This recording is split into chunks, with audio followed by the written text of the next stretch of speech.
Hey guys, and those sleeping in your cases, how about we tell your story today, old girl, about how once you were great and now even greater.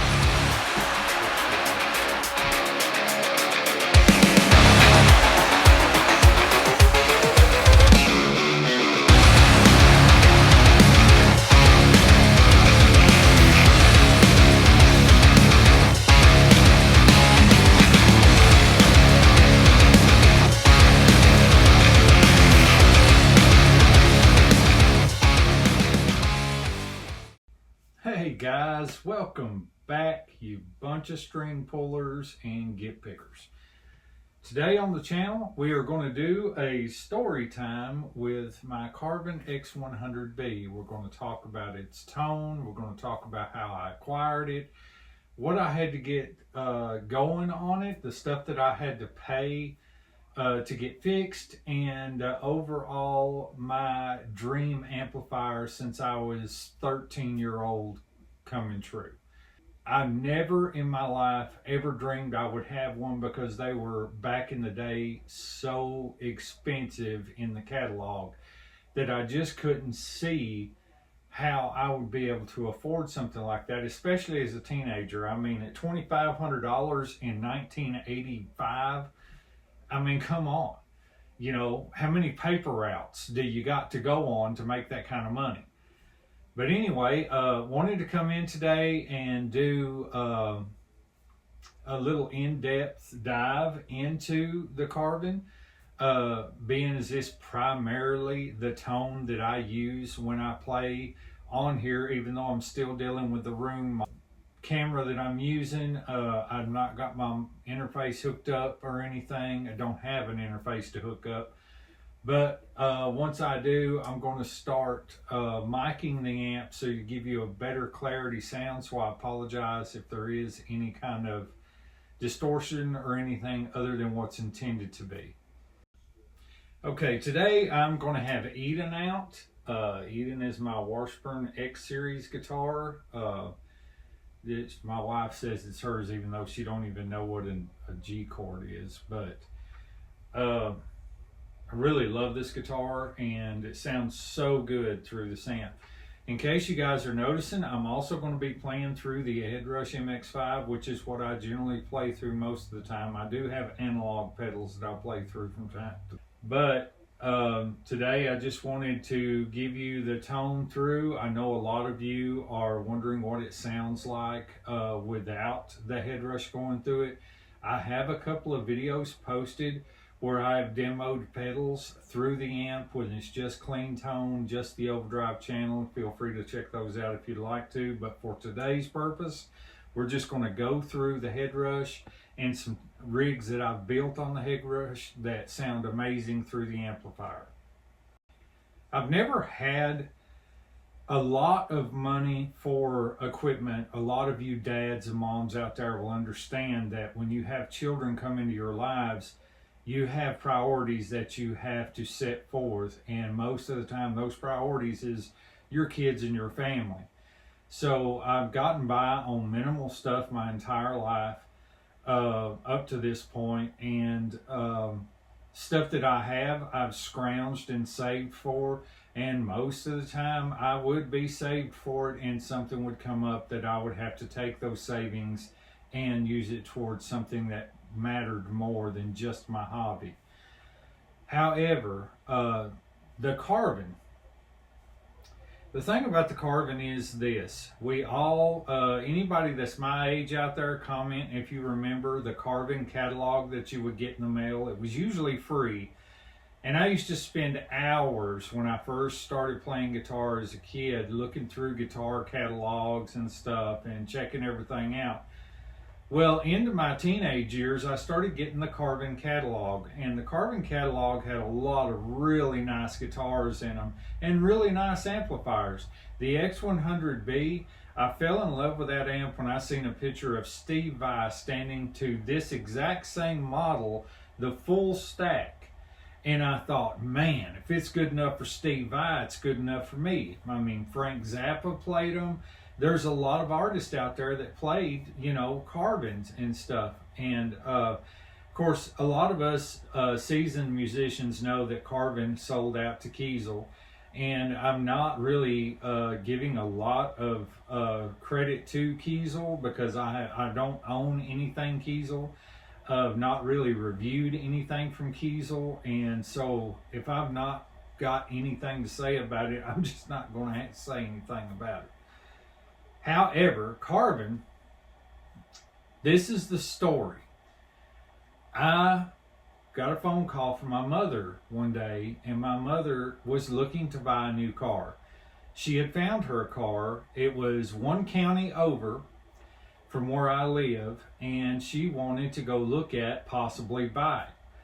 So I said, okay, well, I'll take you over there and we can go in my truck. That way, if you do buy it, you can drive it home and I can drive myself home. And she says, okay. So we go. She decides to buy this car. Got a really good deal on it and everything. So I told her, I said, all right, well, I'll follow you back. And so ended up coming back. And I passed down the road to this huge yard sale, just huge. And if you are like me, I really don't like yard sales. I mean, I will scan them as I'm driving by and look to see if there's anything interesting at that yard sales. But around here, it's mostly clothes or baby clothes or, something like that, something I may already have or something. But if my wife is with me and she sees the yard sale, oh man, we're there for an hour and a half, and that's a small one. And don't get me wrong, I love my wife. I do. It's the things that she does that I really do love about her. So I jokingly said to myself, well, I'm glad my wife's not with me or I'll be at that one all day long, because it was huge. I mean, it's a huge yard sale.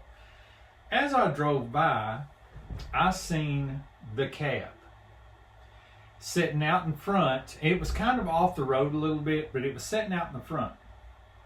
I thought it was a Marshall.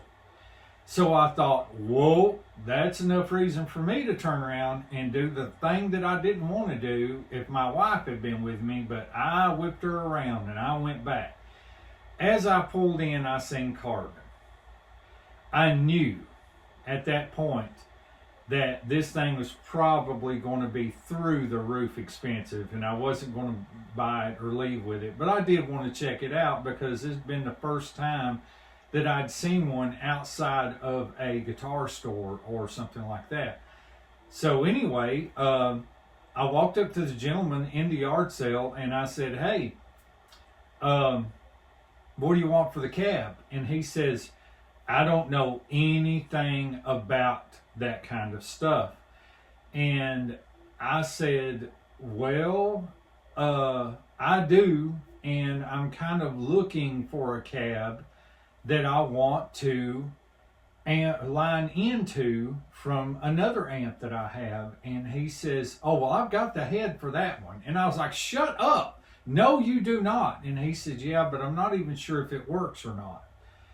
And I said, okay, well, let me see it. So we went to look at it. And I asked him, I said, hey, what are you asking for this thing? And I said, the head and the cabinet. And we settled on $60. $60. I knew it was a possible tube replacement. I knew that it was possible capacitor replacement. I knew there was probably broken solder joints, and it needed a new pigtail on it, which is the plug. We call them pigtails around here. So anyway, I brought it home with no expectations whatsoever. I just thought it was going to be something that I would have that I could put into over time. And brought it home and plugged it up, and this thing powers up. It powers up, and the red light comes on, but immediately I hear blown capacitors. I looked behind the amp, every tube is lit up, so I unplugged it and I took the head out, wiped all the tubes down. Now, first and foremost, what you need to understand is the guy that had this amplifier, his business buys out storage units. And when he buys out storage units, he runs into stuff like this and a lot of things that he doesn't know anything about, but a lot of things that he does. He had some guitars there. He knew about them because they were priced accordingly and everything. So he had bought this, and as soon as I wiped off the tubes and looked at them, I knew what happened. The gentleman that had this, that let it sit in a storage locker for 41 years, I think the best that I can recall, this is an 83 model. What I think that he had done was he got the real bad noise, the noise of death coming from it, and thought that it was tubes, and went out and spent the money on tubes and replaced all of them, didn't fix the problem, so he just stuck it into storage. He probably thought the amp was junk by then. So anyway, I grabbed the head and took it to my amp tech. And when I took it to my amp tech, I said, I said, we'll start out putting, let's just put $200 in it right away. I know that I didn't think that it would be crazy expensive, but I didn't want to put a lot into it and then it just to be absolutely worthless. So ended up putting $200 into it, brought it home, and this thing sounds absolutely amazing. It has the Celestians in it. I think G12s, I believe. I looked at that at one time. They sound real good, the cab does. And I mean, on clean tone, this is to get past the story time. On clean tone,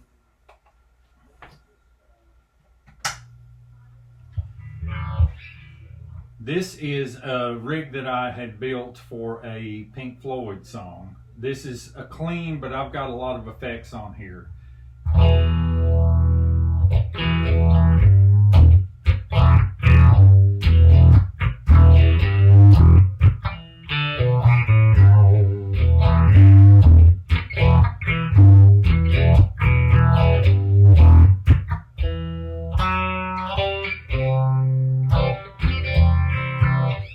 Not bad, right? Sounds really good. And take off the flanger, take off the compressor. Okay, so basically right now,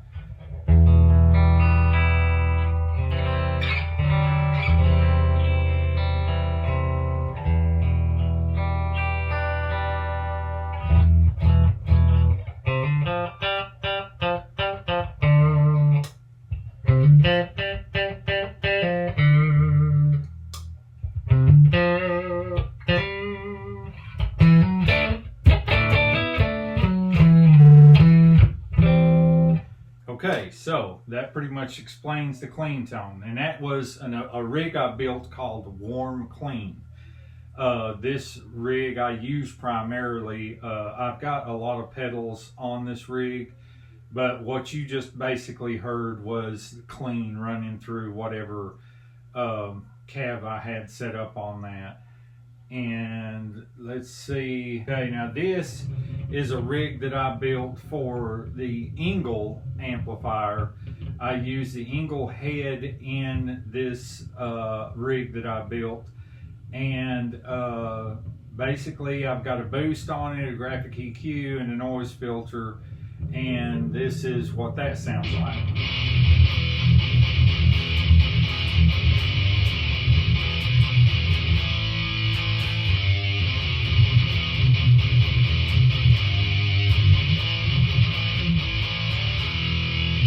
It's a little bottom endy, kind of scratchy. I usually clean that up with a noise filter as I play through it. Now, I built this rig. This is called the Carvin Clean Gain. This is no like this rig is nothing but pedals. It's straight in. It goes through the rig through a compressor, a noise filter. It goes through a lot of things just into the amplifier. You can tell I've got the EQ on. That's a little, see, there is just the Carvin and the cab. Mind you, the volume is down quite a bit because that thing will absolutely raise the roof off of this house. I'm not joking. It's set to like, it goes 0 to 10 and it's on like 0.5. And then I adjust the preamp with a volume knob here on the head rush. So it does get quite loud. Okay, and so I built this rig to get that classic rock kind of sound. And so I add the S1 drive and then turn the EQ back on. Wow, that's way too deep. Let's see if we can't fix that real quick. Let's bring that down.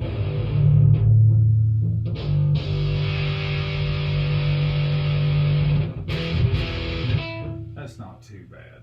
It'll work for now.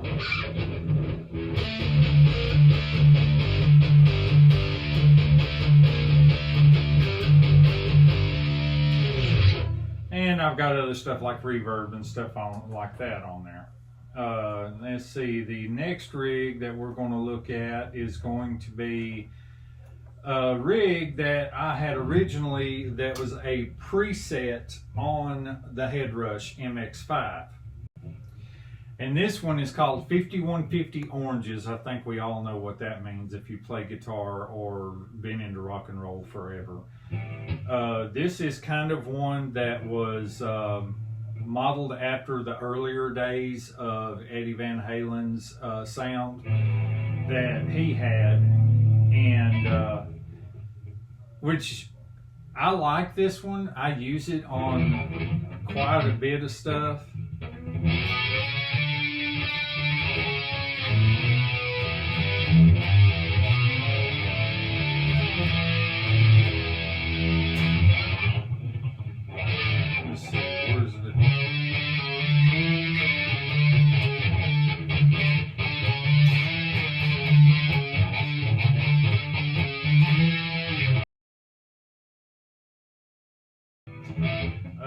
Okay, and the next one is the Lead 800. Now this is primarily the JCM 800, and I've got it running through a Celestion IR, and I primarily use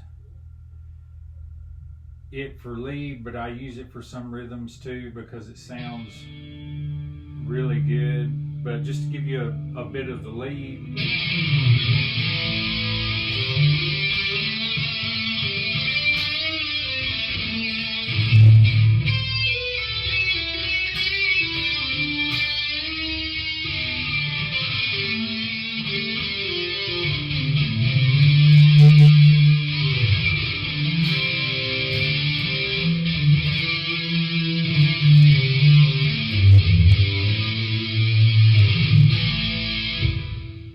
Okay, and that was with the delay, a bit of delay, the reverb and the chorus on.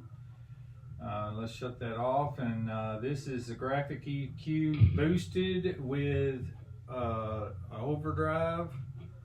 Let's crank that down just a little bit.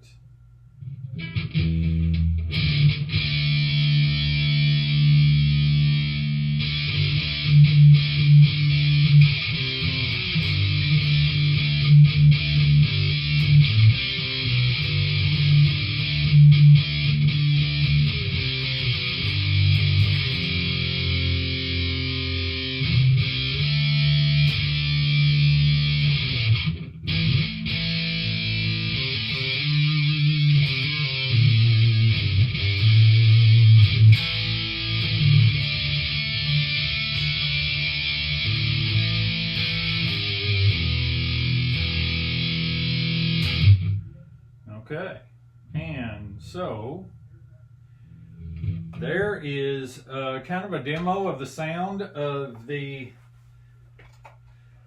Carvin x100b.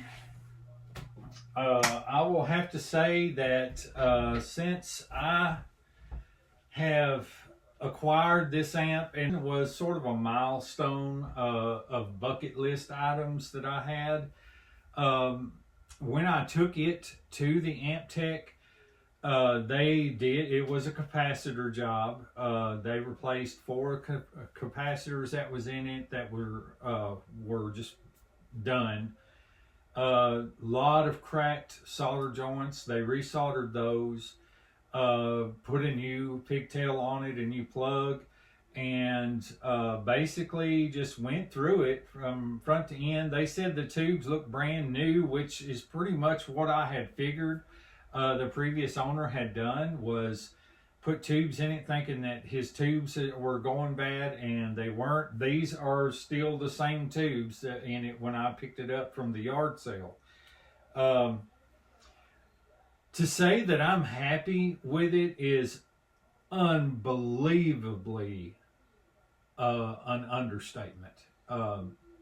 This thing is just the culmination of what I've wanted in my entire life. I wanted a rig set up to where I had good clarity. I had the volume if I wanted it. I wanted the tones. And I grew up. When I first got into the music, it was early 80s. And I was so invested in Van Halen and all these other players. I don't play a whole lot of Van Halen anymore. I've listed in previous videos that I've got neuropathy problems, so I don't have the speed and accuracy that I had as a young man. And plus, from years and years of taking breaks, at times where I had to sell my music equipment, or I just didn't put time into playing it because life gets in the way. We've all been there. Work gets in the way. You have to provide for your families, provide for yourself. I will say this. I've always said that music was the best medicine, because it seems like no matter how stressed out you are, or anxious, or whatever you've got going on in your life, you can pick up a guitar and play that out, and it just goes away. And so later in life, I've had struggles, and I've come to realize that this was something that greatly helped me out. Just insane amount of help. I really do love to play music. I love to play covers. I love to do stuff like that. I'm trying to get set up to where I can do full mixes right now, and it's going to take an audio interface for that. But yeah, that was the dream when I was a kid. That was the dream. I mean, when you're a kid and you listen to Steve Vai, Frank Zappa, Van Halen, all these people, and then you open up a book and you see somebody like Steve Vai endorsing this amp. Hey, look here. I mean, I wanted that. And I was like, oh man, I bet that is so awesome. And then you start noticing them on stage with Steve Vai and Frank Zappa during videos and concerts and stuff. And you're like, man, that's the greatest sound in the world. Up until now, I didn't know how versatile it was and how well it loved modelers. I thought that in order to do effects on this thing, that I was going to have a ton of analog pedals and everything. It does like analog pedals, but it does amazing with this thing. Just absolutely amazing with that. I'm sure you guys don't get the sound that I get here in the room because you're going on a camera mic, but really, really, really one of the stories that I had to tell.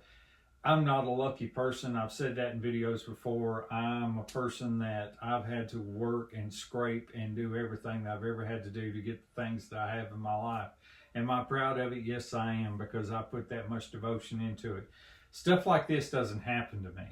I don't just drive by a yard sale and then pick up an amp that I could sell for $1,500, $2,000 and put $260 into it to get it operational, you know. And it's rough around the edges. I mean, you can tell that it was well loved, but that's not what I'm concerned about. I'm concerned about the tone that comes out of it. And man, this thing is a monster. I absolutely love it. So anyway, that's today's video. I really appreciate you guys coming in and, you know, and spending your time with me. I always say thank you for your time, because I know that's something you'll never get back. I hope you enjoyed story time. I really have told that story quite a bit to friends and family. A lot of them don't understand because they're not musicians, but the ones that are musicians are just blown away that I found a deal like that. I had planned on dropping at least $200 on it, and then got it for $60 until I found out that I wasn't sure. I didn't know what I'd be putting into it, and then when we settled on $60, it was a win for me. Plus, he didn't have to lug it around anymore, because I don't know if you guys know, but those things weigh an absolute ton. If you've ever had to carry around one of those Carvin heads, they're like 70 to 80 pounds. They're insane. So anyway, that's the video for today. I really do appreciate you guys coming in. I know that I've got like 8 subscribers right now. I know that I'm getting really low views on my videos and stuff. I do a lot of stuff on an app called Clapper. I do, there's a group on Facebook called Free Guitars. I do some covers and stuff in there. If you ever go to it, that's Free Guitars. I go and there's like 43,000 members right now. It's insane, but that whole group is just so inspiring. But anyway, thank you for your time. And remember, always inspire, yet be inspired too. Thank you so much for stopping in, and we'll see you.